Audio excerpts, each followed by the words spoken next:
नमस्कार विद्यार्थियों, आप सभी का बहुत बहुत स्वागत है। आज हम हिंदी व्याकरण का एक बहुत ही रोचक विषय पढ़ रहे हैं जिसका नाम है मुहावरे। इससे संबंधित हम पहले भी एक वीडियो देख चुके हैं। आइए देखते हैं कि आज की इस वीडियो में हम क्या कुछ पढ़ने वाले हैं। जैसा कि आप सभी को मालूम है कि पिछली वीडियो में हमने मुहावरे का अर्थ और मुहावरे की आवश्यकता और उसकी विशेषताओं पर चर्चा की थी। आज की इस वीडियो में हम मुहावरों का प्रयोग करते समय कौन-कौन सी सावधानियां रखनी चाहिए, क्या बातें ध्यान में रखनी चाहिए, उस पर चर्चा करेंगे और साथ ही मुहावरों को अर्थ सहित समझेंगे कुछ उदाहरणों से। आइए विद्यार्थियों, शुरू करते हैं ये वीडियो। आप अपनी कॉपी और कलम लेकर तैयार हो जाइए। सबसे पहले जानते हैं कि मुहावरों को कैसे प्रयोग किया जाता है। सबसे पहली बात तो यह कि मुहावरों के रूप को बदला नहीं जा सकता।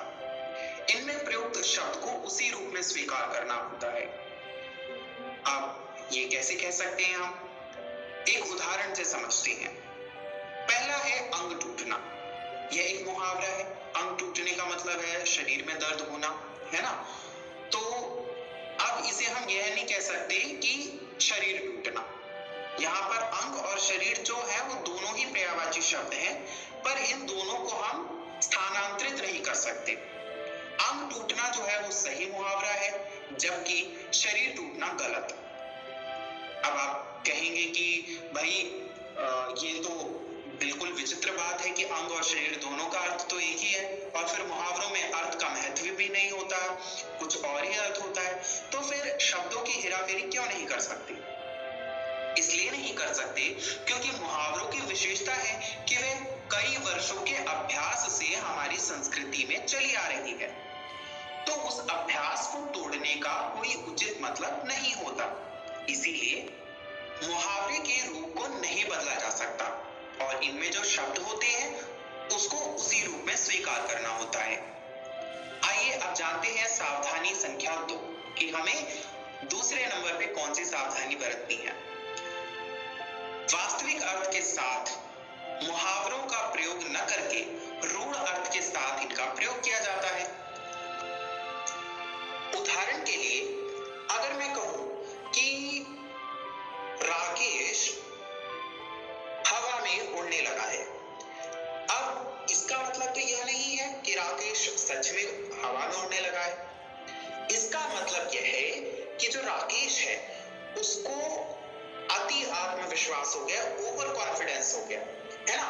तो यही इस सावधानी संख्या का अर्थ है कि वास्तविक अर्थ के साथ मुहावरों का प्रयोग नहीं किया जाता, रूढ़ अर्थों के साथ किया जाता है मुहावरों का प्रयोग। आइए अब हम अगली सावधानी के बारे में जानते हैं। मुहावरों का प्रयोग जब वाक्य में होने लगे तो क्रिया, लिंग, वचन, कारक के अनुसार मुहावरों में परिवर्तन आता है। अभी ध्यान रहे, हमने पहले बात की थी कि हम शब्द में कोई परिवर्तन नहीं कर सकते, पर शब्द का पर्यायवाची रूप नहीं रख सकते, पर उसके लिंग, वचन, कारक को बदल सकते हैं। उदाहरण के लिए राकेश हवा में उड़ने लगा है। अब हवा में उड़ना ये मुहावरा है, पर अगर यही किसी लड़की के लिए प्रयोग किया जाएगा तो हम कह सकते हैं कि वह हवा में उड़ने लगी है। तो यहाँ पर लिंग के अनुसार हमने मुहावरे की क्रिया को बदल दिया। इसीलिए मुहावरों का जब वाक्य में प्रयोग होता है तो मुहावरे की जो क्रिया है वो वाक्य के लिंग, वचन और कारक के अनुसार परिवर्तित हो जाती है। आइए अब हम अगली सावधानी के बारे में जानते हैं। अगली सावधानी है कि मुहावरों का वाक्य में प्रयोग करते समय उसके लाक्षणिक अर्थ की जानकारी होनी चाहिए। अब यह तो बहुत ही स्वाभाविक सी बात है कि अगर हम किसी भी मुहावरे का प्रयोग कर रहे हैं तो उसका जो अर्थ है वो हमें पता होना चाहिए और ना केवल शाब्दिक अर्थ पता होना चाहिए बल्कि उसका लाक्षणिक अर्थ पता होना चाहिए। शाब्दिक अर्थ मुहावरों में उतना महत्व नहीं रखता बल्कि ना के बराबर महत्व है, वही लाक्षणिक अर्थ जो है उसी की आवश्यकता होती है। अब ये लाक्षणिक अर्थ क्या है?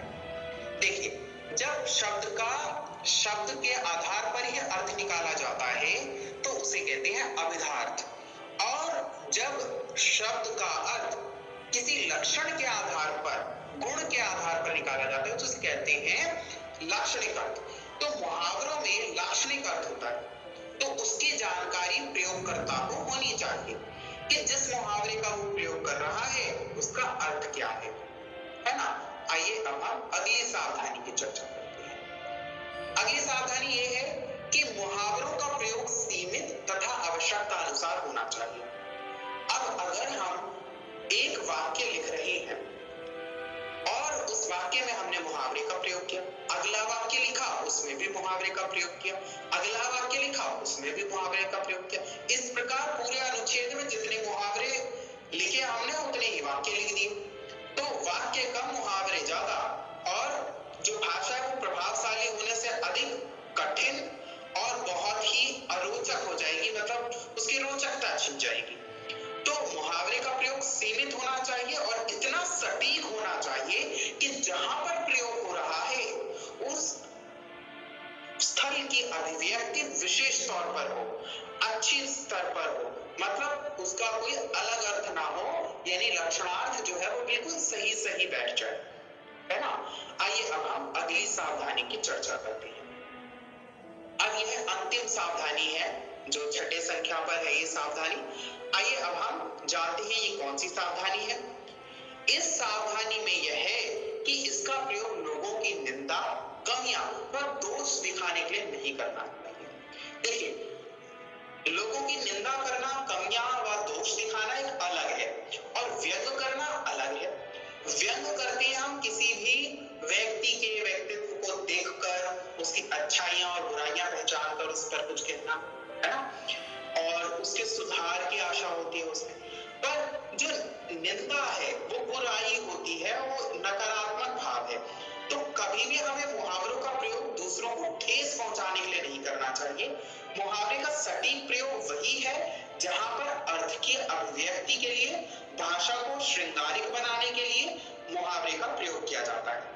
अन्यथा अगर हम किसी को नीचा दिखाने के लिए, कमतर दिखाने के लिए, उनके कमियों और दोष को दिखाने के लिए, निंदा करने के लिए कर रहे हैं तो वो मुहावरे का गलत प्रयोग है। हमें उस प्रकार का प्रयोग नहीं करना चाहिए। आइए अब हम कुछ मुहावरों को देखकर उसका अर्थ समझने का प्रयास करते हैं। सबसे पहला मुहावरा है आंखों का तारा। अब आंखों का तारा मुहावरे का अर्थ यह है कि अति प्रिय। अब इससे आप सभी एक वाक्य बनाकर दिखाइए।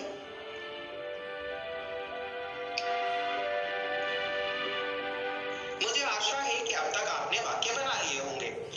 आइए स्क्रीन पर देखते हैं, मैंने भी एक वाक्य बनाया है इस मुहावरे का प्रयोग करके। वह है आशीष अपनी माँ की आंखों का तारा है, यानी आशीष अपनी माँ को अति प्रिय है ना। आइए अब हम अगला मुहावरा देखते हैं। अगला मुहावरा है मुंह मीठा करना। अब मुंह मीठा करने का अर्थ होता है खुशी बांटना। अब चलिए मेरे साथ इस मुहावरे का प्रयोग करके एक वाक्य लिखिए।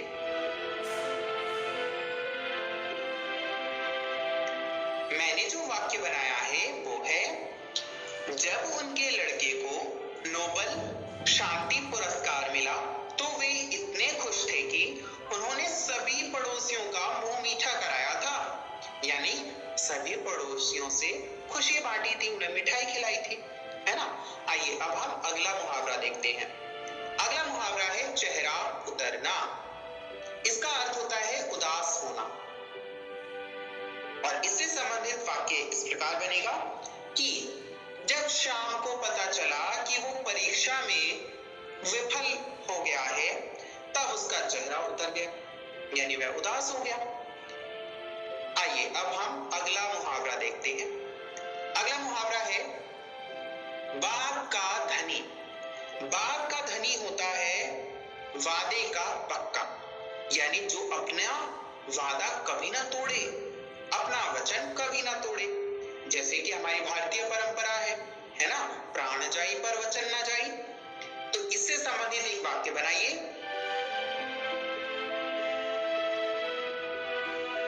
मैंने जो वाक्य बनाया है वो यह है, मैं जानता हूं वह बात का धनी है ना। आइए अगला मुहावरा देखते हैं। अगला मुहावरा है बाल बाल बचना। इसका अर्थ होता है किसी संकट से किसी प्रकार निकल जाना।